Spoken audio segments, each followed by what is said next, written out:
Welcome to Mac Voices. This is the Talk of the Mac community, and I'm Chuck Joyner. I'm happy to have with me, as we tape some shows from Apple's Worldwide Developers Conference, Rich Mogull. You know him from Securosis. You also know him from Tidbits. Hopefully you know him from previous appearances here. Rich, it's great to see you. Thanks for having me. So, WWDC, we're just a couple hours post-keynote. Any particular impressions from a personal or a security standpoint? Well, I have to say I'm now rethinking my 11-inch MacBook Air, and after seeing that nice MacBook Pro. But no, it was good. We're actually starting to see a little bit more security actually kind of wheedle its way into these sessions. They didn't necessarily highlight all the stuff that I care about, but you could see that on some of the slides there. And so, yeah. Oh, that's interesting. Of course, I was reading live blogs. I wasn't in. You were actually in. Anything you can point out that you saw maybe that wasn't discussed in the live blogs from a security standpoint? No, I mean, obviously I haven't read the live blogs, so there wasn't really a lot of security out there. I mean, I think that the big difference between getting it to attend the keynote is, seeing the demonstrations live and those videos live, those things that'll come out later. So, I mean, I'm in good shape to comment on how nice Maps looks and a lot of the notifications changes and Siri and those sorts of things, which, they did a very nice job, but security wasn't really a highlight of the presentation. So even though that's my bread and butter, I just got to sit back and enjoy the show and the nice visual stuff. Right. I'm curious. One thing that I keep looking at as we move toward SSD drives in the laptops is we're going to have to find online storage options. I mean, that's my big issue as I look toward going that direction. iCloud seems to be maybe opening up, or at least becoming a more important part of the strategy. Just this year we saw a Dropbox security breach that had people a little freaked out. How do you feel about storing things in the cloud and accessing them that way as a production methodology as for the people that are on the road or just want to use portable devices? Yeah, I mean, and I spend a lot of time on cloud and security. My day job, it's pretty much one of my biggest focuses, and actually built a training program for the Cloud Security Alliance and things along those lines. What I can say is that it comes down to your own risk assessment. Some of these things are suitable for businesses, others are not, and as an individual, it comes down to your comfort level. So in my particular case, I feel totally comfortable with, for example, I use iCloud for a lot of things, not necessarily all my business sensitive work, but definitely for a lot of my personal stuff. I'm okay with that risk exposure for myself. Would never tell an enterprise to go ahead and use that, though. I don't think we have enough information available about it. I don't think we really have everything we need to know to make appropriate risk decisions when we're looking at iCloud these days. Dropbox is another one that in general isn't really enterprise class because they had security issues, but it's clear just the architecture of that model that could be limiting. Although we use it for business purposes. What we do is we encrypt our data before we put it on Dropbox, and that's one strategy you can use. And then there's more business level services that are available. So I agree with you completely. I think the combination of cloud and mobility, it's not even the SSD drives and laptops. It's iPhones and iPads and Android and BlackBerries and everything else. It's that mobility and cloud computing is probably doing more to change security and our perceptions of risk than anything we've had in the last 20 years. I think it's going to have a bigger impact even than the internet itself. In terms of the specifics, I mean, I'm happy to talk all day about those services and how they work and the different under the guts stuff. And it really comes down to what do you think your risk is, what kind of information are you working with, those sorts of things. Without taking 2 hours here and going through every service, what should we look for? I mean, there's the seduction of the free services. You get so much free space and then you can buy more. But you have Amazon now offering a lot. You have Google offering a lot. You have Dropbox. Now all of a sudden Microsoft has gotten into this game, which... Well, not all of a sudden. They've been around for a long time doing this. SkyDrive's been around easily as long as Dropbox, but longer than iCloud. I guess, from the Apple side, from the Mac side, it's sort of new in the way they're approaching it. Feels new. Anybody you're comfortable with, anybody you would say definitely stay away from, or how do we go about, us mere mortals, go about evaluating how much risk we're taking? Yeah, so here's the easy thing to do. The first is you basically have to ask yourself a couple of key questions. One is if an employee of that cloud provider accessed your data, is that something you worry about? And if that's something you worry about, you have to encrypt it before you send it up there, kind of like we do with Dropbox. And that's not the way everything works. Some things do work that way. Crash Plan, for example. Use it as a backup service. You can configure a Crash Plan so that all of your data sent up to Crash Plan is encrypted in a way that they can't gain access to it. Now, the easy way to tell is if they can see it or if they can't see it is if you can go into a web browser and say view your calendar in a web browser, well, that means they can see your calendar. If you can view your files in a web browser or gain access to them, that means they can get access to them, because that means that their web server is actually able to see that data.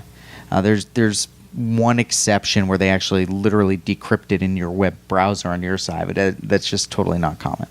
So that's a way to tell if that they can see it. And if you're worried about them seeing it, then you don't use these services, or you protect it before you send it up. Now, the next thing people worry about is what if it became broadly available on the internet?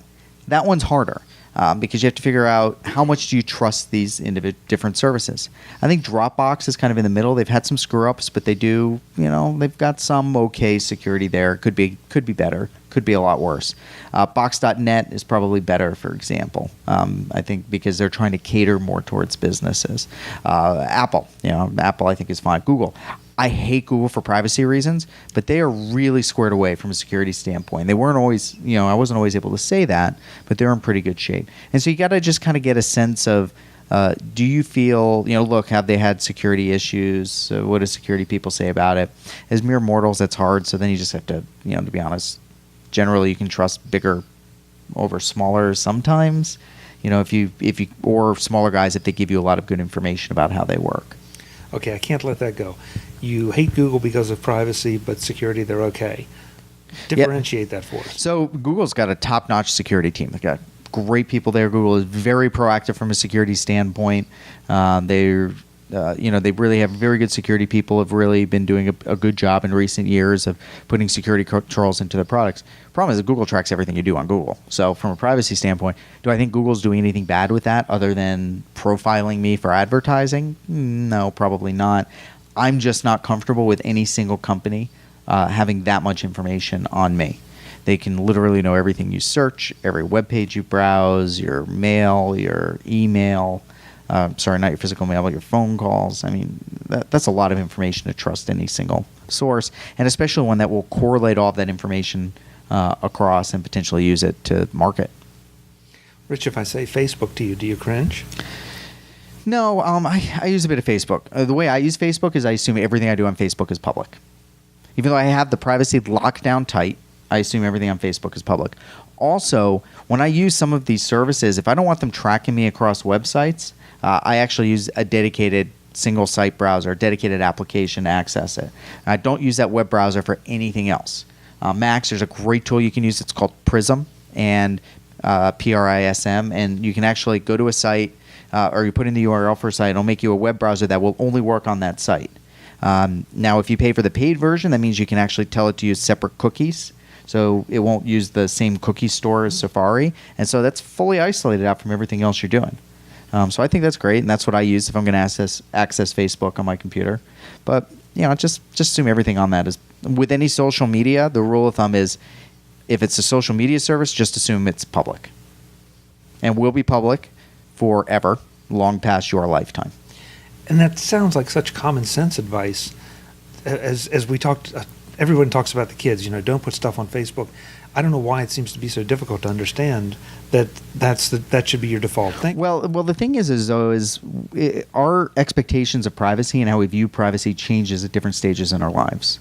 And when you're younger, you feel differently about it, and I know I did when I was younger. So I'm not saying, the youth, they're being stupid. It's not that they're stupid. It's they have different expectations. The problem is the decisions you make now, thanks to social media, affect you forever, and it wasn't always that way. Unless even if you ended up in a newspaper, nobody would go searching for that if they're going to give you a job. And so we can educate them as much as we want. How they view privacy is, well, I don't care if anybody knows I got drunk on a Friday night 20 years from now, and then they decide to run in political office. I mean, imagine if George Bush had, Facebook when he was a kid. It's like, got drunk, smashed my car into a tree in Daddy's lawn this week. Wouldn't let me do any more coke. I mean, could he still gotten elected? I don't know. Okay, well, there we go. We just alienated half the audience, but that's all right. Just the right half, just the left half. I don't know. Anyway. No, never mind. Rich, that also gets into something I've wanted to ask you now for a while. We see more services trying to get us to log into their service with our Facebook ID, with our Twitter ID. Is that a good idea, or are we back to the same thing? We're allowing ourselves to be tracked across systems. Yeah, I don't like those, regardless of what service is. So there's a couple of different ways. So this is actually something. So I'll get a little technical. Something known as federated identity, which is where federated identity covers a few things, but one of them is authentication. So you can use your credentials from one thing to log into another thing. Many times, depending on what kind of protocols they're using, that doesn't allow them to track everything you do everywhere. But it does allow, if you're using Facebook and you use Facebook to log into, what was the music? I'm totally mind blanking. Spotify. Spotify. So if you use Facebook to log into Spotify, it would set up a trust relationship there. And in the way they configure that, Spotify would send information back to Facebook. They don't have to. You can make that a one-way. Allow you to log into Facebook and then use that, so you only remember one username and password called single sign-on, and allow you to log into a bunch of other things. So it really depends on the kind of protocol you're using. Another example is Twitter. All of your Twitter apps now, they actually use federated identity. They use something called OAuth to connect your app to Twitter. And it's really wonderful because the way this works is you never have to trust that app with your username and password, but can still access and do things on your Twitter account. But then when you want to cut that app off, you can do it on the Twitter side. Twitter has a list of these apps are authorized. Bam, you can cut those off, and it'll deauthorize them, never has access to your username and password. I think that's great. Or you can do it wrong, like LinkedIn did. And I was on vacation when the LinkedIn story hit, so I don't know all the details. But what it looks like is they stored credentials in a way that they created that trust relationship. And what they do is they hand a token over to allow access. So if you changed your password, that token was still valid. Sometimes you want that. Sometimes you don't want that. It's too much for regular people to have to kind of know. Yeah, I saw something from someone on Twitter, and I'd love to say who, but they had changed their LinkedIn password on the site, but the iOS still was able to go in under the old password, which didn't make a lot of sense. But that does make sense. So if you're using OAuth, which is the protocol I described, which allows your Twitter tweetbot is what I use. That's how tweetbot connects to my Twitter account. That's how your iPhone, if you enable system-wide or on Mountain Lion for people who have access to that, that's how that works. That's what you want, because you can change your password and stuff as much as you want, and then you can just checkbox which devices you do or you don't want access to your account, or which apps you do or don't want to access your account. The problem is if they don't implement, now I don't know if LinkedIn was using OAuth, but if they were, that meant that they didn't implement a way for you to control which devices had access to your account. And that's the key. Dropbox had a similar kind of failing, where it was if somebody got your system, even if you changed your password, Dropbox would still use that, what we call that entitlement, to connect back in. So it's a touchy issue. There's a lot of ways you can implement this incorrectly, and LinkedIn probably thought, well, this is our app, so of course we're always going to want to allow access to it. We don't want the user to have to change the password in the app because they changed it on the site. So it's this usability convenience trade-off. But in that case, they probably made the wrong decision, especially because there was no way to control access. And this is where it fails, is if you can't cut those devices, those apps off by logging in with your real username and password, that means they have access forever. Not a good thing. No. Okay, so another thing I want to make sure we touched on. That was me. Sorry. That's okay. He's in demand. Another thing I'm anxious to hear about from a practical standpoint are the services that let me log into my computer at home. I can call the names, but everybody already knows them. Are they secure? Back to my Mac, log me in, those sorts of things. I'm sitting here in a very nice hotel in San Francisco. I'd like to log into my desktop at home. Are those acceptable services with acceptable levels of risk? Or? Yes. It depends on which ones you use. I use one myself. I've used two at various points, and as long as it's a well-designed service, they're totally fine. Okay. Yeah, I feel totally. Now, what you don't want to do is there's ones like you can set up VNC for people that know, and you can mess it up and set that up so it's not properly secured. But if you're smart about it, it's not a problem. Some of them aren't as good. PC Anywhere just had a big security issue because semantic loss of source code, and it turns out that there was some security holes in it that could allow people to do interception of those communications. So you always have to worry about those sorts of things. We used to be a lot more concerned about them, but today if you're using one of the major services, odds are you're in decent shape. Just don't roll your own unless you really know what you're doing. Yeah, I've heard a number of shows where people say, well, you just do this, you do this, you do these 43 steps and you're fine. And it's like, okay, that's great if you really know what you're doing, if you're Rich Mogull or if you're just a real geek. But for the average person, the businessman who travels or somebody that's going on vacation and wants to have access from their to their home machines, that it seems like such a seductive set of services that are either free or not expensive. Yeah, I use one. I'm not a promotion because they don't give me anything free. I'm using LogMeIn, and I'm pretty comfortable with their security model, and that's my fail-safe. When I'm on the road like I am now, do I need access to my desktop? Am I going to use it on this trip? Probably not. But every like 10 trips, I travel a lot. Something will come up, and I've got to log in. I can't do it remotely, and because I have all sorts of other weird security stuff running all the time for servers and stuff, and that's my fail-safe. Rich, how about if we wrap up with the obvious question? Viruses on the Mac. Yeah. We've seen a lot of smoke and fire here, and how much of it is smoke and how much of it is fire, and the bottom line question, should we be running any kind of antivirus? So I'm kind of trying to decide right now because I'm writing an article on this, and the short answer is we've only had 2 incidents in 2 years. We had the Mac Defender issue, which was kind of a scareware thing and involved some manual steps to install. We have flashback. And in both cases, the damage to users was pretty much non-existent from what I've been able to track down. And so this makes it tough. There's a lot of people claiming that this is the end of the age of innocence for Mac users and everything. Do I think bad guys are going to focus more on Macs? Nah, absolutely. I mean, there's just no question that the platform is becoming more popular. Do I think that's going to be easy for them? Not at scale. Apple's doing some really smart stuff, and there's more coming down the pipe.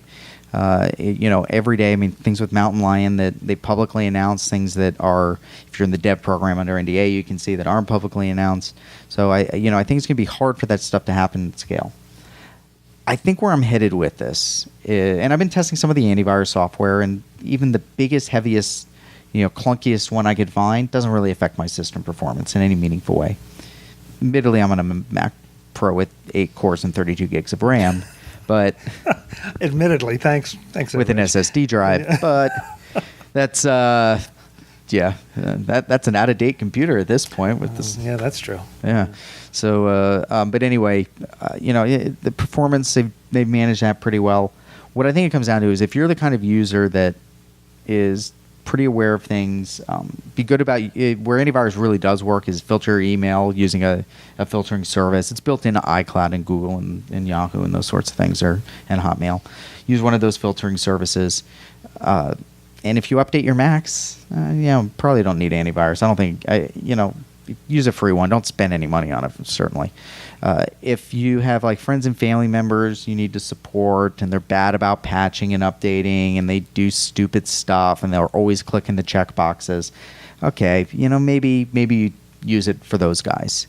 And if you are just worried and some of these things have better firewalls and better, other non-antivirus included in the products, and certainly, they've got some of them have privacy features, and certainly go ahead, and those are the ones you have to pay for. I've got it running now just to test. I have never used it until the flashback stuff hit. It's there. It's on my computer. It's not doing anything. Are you comfortable naming any names of things the free ones to try for folks? Right? There's only a few out there. There's Sophos is free. There's although they've been the ones to really say a lot of negative things about Mac, and that's kind of upset me. But that's just some individuals there. It's not the product. So they do have a free product.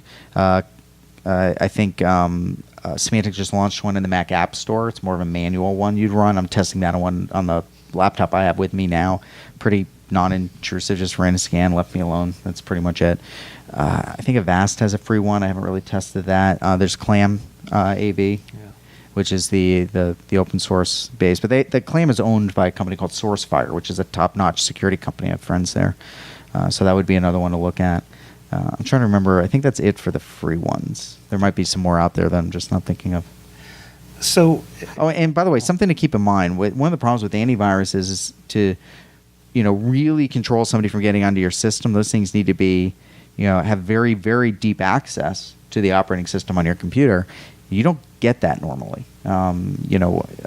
Apple and even Microsoft have put a lot more limitations on how deep those products can embed themselves into your system.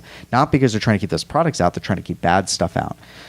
So it turns out there may be actually some very practical limitations to some of these products and their effectiveness. That's why I say, look, focus more on the email side, use a secure web browser. These days I've been pushing people more towards Chrome, but and you just, even though as much as I dislike, Yeah, I was just going to say, aren't you the guy that just... I put all my privacy settings. Chrome does let you control your privacy. I think it's a great product, great tool.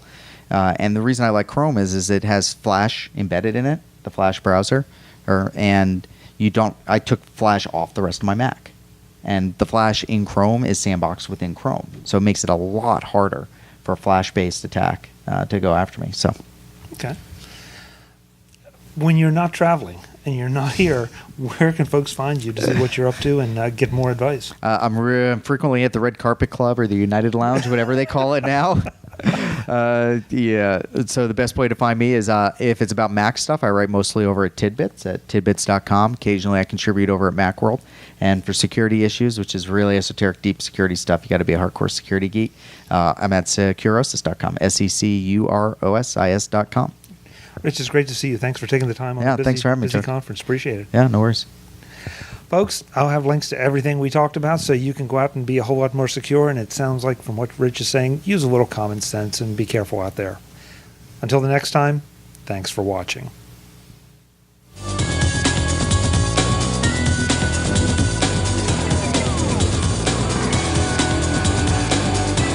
Mac Voices TV is part of the Mac Voices Group and a member of Mac Level 10.